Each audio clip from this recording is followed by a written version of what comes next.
Yeah. Hello, everybody. We are here with Fnatic, who are coming off of their match against Loud. We'll be taking questions from both the room and the remote media. Is there anybody in the room that wants to go first? We'll go with Scott. Host Scott Robertson from Esports. Commiserations on your loss, guys, but congratulations on a great year. I had a question for Coach Mini, actually. Earlier this event, you described sitting in smokes as frustrating and an underdog tactic. I wanted to see if you could define what exactly underdog tactics mean to you, and if Loud utilized any of these in their 2 victories this series or this tournament. No. It was a really specific case that I was talking about, and I think people misread or misunderstood. It's really hard to give an answer like that in a press conference and not be able to just sliggy show you the radar. You know what I mean? Like, what I meant is that there are times on certain maps where the correct play is to not smoke and sit in it. That some teams use that because they know they can minimize, like if you're going to go against Alpha, would you rather take a clean duel or would you rather sit in a smoke? Obviously, they play the Viper Harbor Loud do, and that is required in this kind of comp, but they do it really well. Like, it's not like they're just trying to minimize like taking duels for Alpha. So it's a very specific moment I meant that like some teams, they don't macro properly. They just throw a smoke and then try and sit in it if we're executing. And that caught us off a few times against some of the weaker teams. Thank you. We'll go next to Ganesh from Strafe Esports. Conversation on the loss, guys. Obviously, this wasn't the end any one of us were expecting, being fans of Fnatic, but it unfortunately this is how it ends. So after it was a great year, obviously second, first, second, fourth, and fourth now. Can I get some parting words from all of you? Something to say to your fans and something to like conclude the great year you had.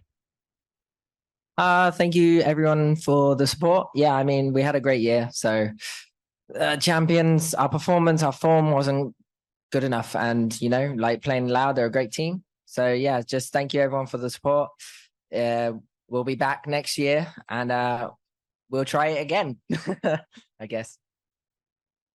We'll go to the Razor. Hi, this is a question from the Valorant competitive community. To Mini or Boaster. Following the map vetoes, the general consensus was that Loud was advantaged in this series due to their strong performances on all 3 maps. It also looked as if Loud had a very strong preparation against you guys on the maps you played. In hindsight, do you think it would have been more favorable to float or even pick Pearl for the first time going into this match? That's great. Absolutely fucking not. we haven't played Pearl. Like, why would you play Pearl? Like, I love Reddit analysts, man. Like, why would we play a map that we haven't played all year? Like, the veto process this event for us, this game, was pick the maps that we're good at, and they're good at them too. And we got a really good showing. Unfortunately, we looked like dog shit on Split, but like, you know what I mean? Like, the other 2 maps were pretty good. Yeah, we would have loved to have played a bind, but we got 13-1 by DRX. So like, what are we supposed to do? And then our Lotus, they literally like, they've clearly prepped really well. They obviously stole some of our ideas and kind of made them better in some cases maybe. And we just didn't want to go there. So we picked 3 maps that we were good on, and we looked crap on one, and we made it competitive with the other 2.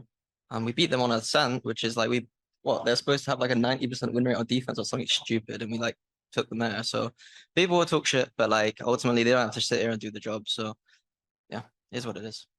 We wouldn't have won on Pearl. Thank you. We'll go to Brandon next. Hi guys, Brandon with esports.gg. This will go to Chronicle.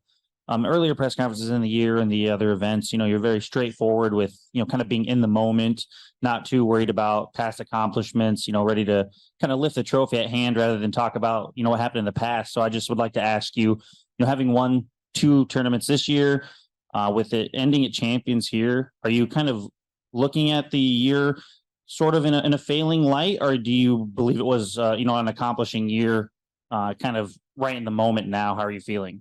Honestly, of course, because of the tough loss right now, next few weeks or maybe months, you could think, I could do better there, like on champions, of course, or something else. But honestly, like just looking from a perspective, like about the whole year, I think we as a Fnatic, we did like literally the best year that everyone else did. I mean, we won 2 tournaments in a row. Right now, no one can achieve it. At least this year anymore. Only Loud can do like 2 champions in a row, and that's maybe greater achievement, but it is what it is. I mean, we'll see how they'll play in the next matches. And I think, like, you know, I will say actually shit happens. Unluckily, this tournament wasn't like for us the best, and especially for me. But I'm pretty sure we will come back. Like no chance we will leave it like as it is. Awesome. Thank you. Thank you. We'll go next to Commend. I have a question for Mini. Loud are the only team who have beaten you guys on the international stage this year, which is crazy. Is there a specific thing about their play style that works well against you? Their Haven comp deals with ours extremely well. Like it's designed to beat our comp, I think. That we unfortunately we couldn't go to bind or less because we thought that we would, look shaky there. So we just picked strong maps. As well, I think preparation wise, I think we made some errors this event, the way we did preparation. I don't really want to talk about it too much publicly, but I think privately we need to fix some things on that stuff. Like we're 3-0 down, 4-0 down, like every single map it feels like, because they've got specific ways they're doing their rounds early on, and we're just like kind of winging it a little bit, and it's just not good enough, I guess. Like we have a game plan, but it's like feels like we weren't kind of ready to do some of the parts of it. I don't know. Yeah. Thanks. Thank you. We'll go next to FD News, Facundo Dominguez from the remote media. Go ahead. Hi guys. What a roller coaster has been the 3 maps. In Latin America, Fnatic has one of the most biggest fans group of fans outside Europe. Do you have any message for them? I will say first, thank you everyone, because like I didn't expect that we will have that like such support in North America, and I really love all of them. But sadly, we didn't show our good performance. So sorry for that, guys. Thank you. We'll go to Pedro next. Pedro Meroblix, GG. Got a question for Boaster. Sort of in line to previous questions, but I want to know your perspective as to what went wrong within the series overall. Was it because you guys didn't do enough from your end that could stifle Loud's performance, or how did you view the struggles from your perspective? I think first map we've had some problems at times with scrims on defense, and it's something that we were trying to fix. But it's just like I think I don't know. We lost I think 2 of 3 stupid rounds. We weren't playing to what they were doing. It's almost like our anti-strat session like went in through one ear and went out the other sometimes. So yeah, it just like it's like we know what they're doing if you just look at what they're doing, but we weren't reading it for some reason. Ascent, yeah, I mean we won that map. It was, I think, like we changed it up. We copied BBL, watched 2 of their VODs or 3 of their VODs, and then we changed our attack, and I had the Odin, and that was a bit more fun. Defense, still a bit squeaky bum time, but it was okay. Like it wasn't the best defense. I mean, 5 rounds is pretty rubbish, but yeah, it's something to always improve on. We've not been the most consistent on Ascent defense, which is why we don't really play it that much. And then the last one, Haven, had a game plan. Losing a pistol on attack was kind of annoying because it would have been nice to get snowballing straight off the win. But we win the first buy, but then we lose the next one.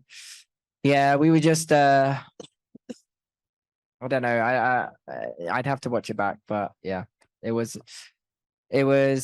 could have been a lot better in my opinion, which is why I'm a bit annoyed. Like I said to the boys after first map, let's actually, if we're gonna lose, let's lose on a good score and not on a bad one. But yeah. Thank you. We'll go next. Sorry, can someone say to be quiet in the background? Or I will say it soon. Now they are talking too much now.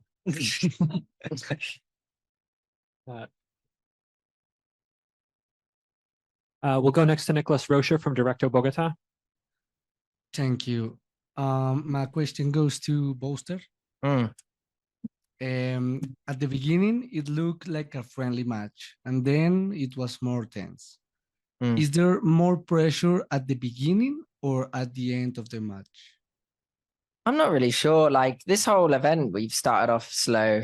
Other than like the group stages, we were kind of coming in hot. But I don't know. Since the playoffs, we just came in slow. and I don't really know what the answer is to it. Like, we had a pretty decent pistol win rate in the previous two events, and then going into this one, our pistol win rate was good, but Loud had a better pistol win rate this event, and they definitely came more prepared and with more hunger, obviously off the back of their Tokyo loss. I think that was just the biggest thing for me. It was just like we just needed, I don't know really, like yeah, there's lots of psychology behind like esports and like competition and stuff. So I'm not a therapist, so I can't tell you what's going on in the team in terms of like how people are thinking. But yeah, we did start slow every map, so I'm not really sure why.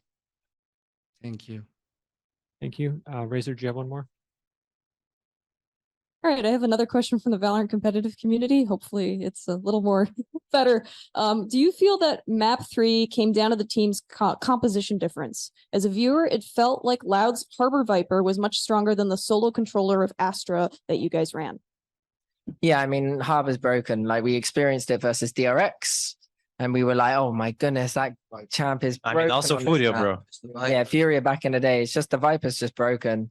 Yeah, like if no changes, everyone's going to be running her. So yeah, I mean, we had the game plan on attack. Like the first gun round, they in the smoke, we win that round. Second gun round, yeah, we just got caught in stupid ways. And then like when they did a spit, we just didn't do the plan. I feel like sometimes it was weird round. It was weird rounds.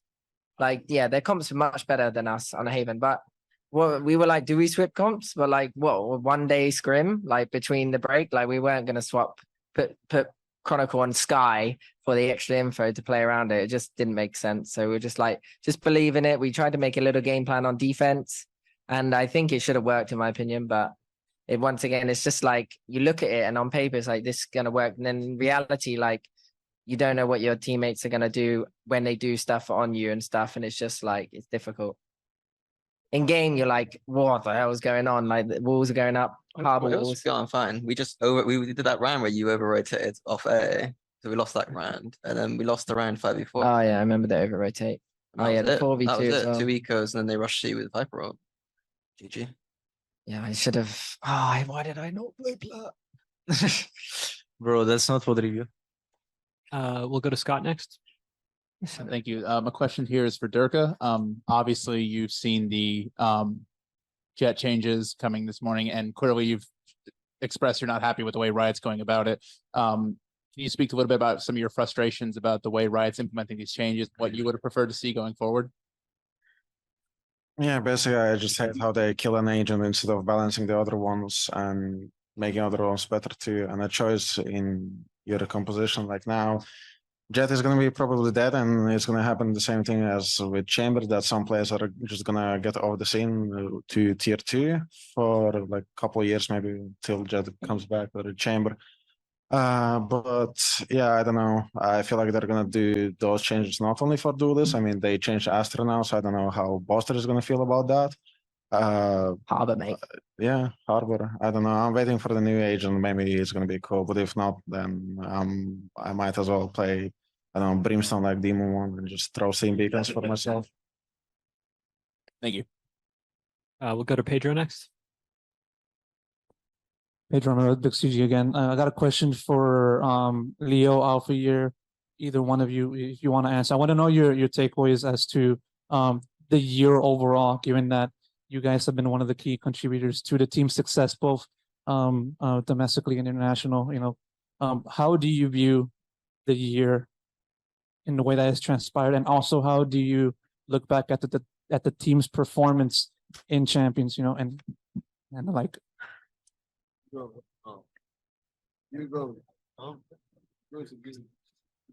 probably forgot the question now. Yeah. I was saying to Leo go and I forget the question. Can I get again? No problem. How do you feel like this year has been? Like we start great. I mean, this didn't start great for me, but we start great with team. Like we did good things on also Masters, but we also start good on Champions, but we didn't have a break time like really good. We didn't spend time with our families, and we didn't have good breaks. That's why we didn't change any comp, because we don't have change something like this. So yeah, But I'm happy and I'm proud of my team. But you can make sure we will stronger next year. Any comment, Leo? Business. Yeah, business. Business for Leo. That will be what you say. Business as usual. Thank you. We'll go next to Jin from Quang Valorant, from Vietnam. Jin? Hello. Hello. Can someone hear Hello. me? Yes. I have a question. Everyone can answer my question. You guys finished champion in fourth place, but made EMEA region proud, being the most successful team in the region. Would you like to say to the fan who support the team this year? And the second question, do you think Paper Rec, EG, or Loud can win champion this year? Thank you so much. I've said something to the fans. Leo, you want to say something to the fans? I can say again. No. Oh, Alpha. Say something. Thanks for support, guys. Like, I'm happy to we are here. I just want to say thank you for all of them. And can I answer the second question too? Yeah. Of the I three think- remaining, of the three remaining teams, which do you think will win? I think the PRX is gonna win because they are seems like really strong now. The something is like he's playing first time stage, right? Like Yeah. he have first time stage buff. That's why he's just playing like insane now. Yeah, I'm giving to my vote to PRX. Boaster, we had a similar question come in from the remote media. You failed to go up against your son Forsaken. Any messages for him?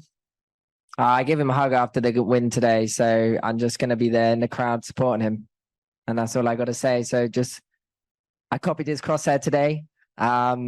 He sent it to me last night, and we did a death match together. And then, Wait, who sent you the crosshair? Forsaken. I asked for his crosshair. Okay, give it to me because I played bad against Loud.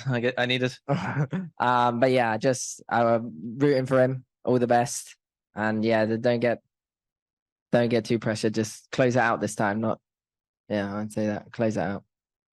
All right, these will be the final three questions. Pedro, this is your last. Pedro Romero again. Got a question for Boaster. With how the year transpired for you and the team, winning lock-in, winning Masters Tokyo, but then to fall short in Champions, do you feel like the result in Champions offsets what you guys have accomplished throughout this past year? I just think losing sucks, and that's why we compete. We won. I was just saying to the boys out back actually that there's not much difference between the Masters and Champions. It's the same teams that come. It's the same performance. The only thing that's different is like the title name of it, or like the trophy looks kind of cool, or the prize pool. So like essentially, it was just timing. We win the first two events. Other teams are super hungry. We're feeling like maybe pressure from obviously wanting to win all three, maybe a bit of burnout because you stay to the end of the event and you go again and you go again. Like everyone maybe gets knocked out first and then has a week break to recuperate. But our break is like, we have to recuperate and we're like, oh, bloody hell, we're going straight back into it. Oh my goodness. Do we change any comps? No, because we have 2 weeks before our tournament starts. So it's like, you can't, Rome wasn't built in a day. No, I don't know. But yeah, I just think like we had a great year. Like that's why I'm not too upset. I would have liked us to fight harder today, but it is what it is. Thank you. We'll take a question from the room. Hello, guys. So, congratulations. You still had a great year.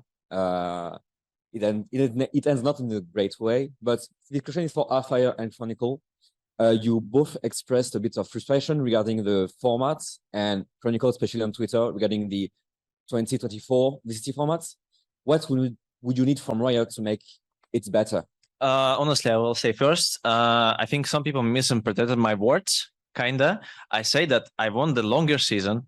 I say that I wanted to play the whole year, but just like with some like mid-season breaks. So the whole team can compete for the whole year, and they will not be like in rush like you can see like in the previous answers to previous questions, we say that we don't have time to prepare, and I mean it's just like annoying for the team like who just like able to qualify for every event. So like they're skilled enough, they're just giving you no chance to be stable, to be consistent.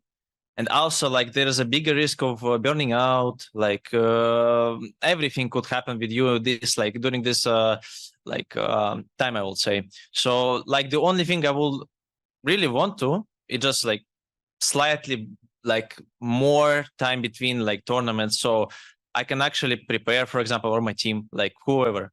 So it will be the best one decision, I think. Yeah, that's it. Thank you.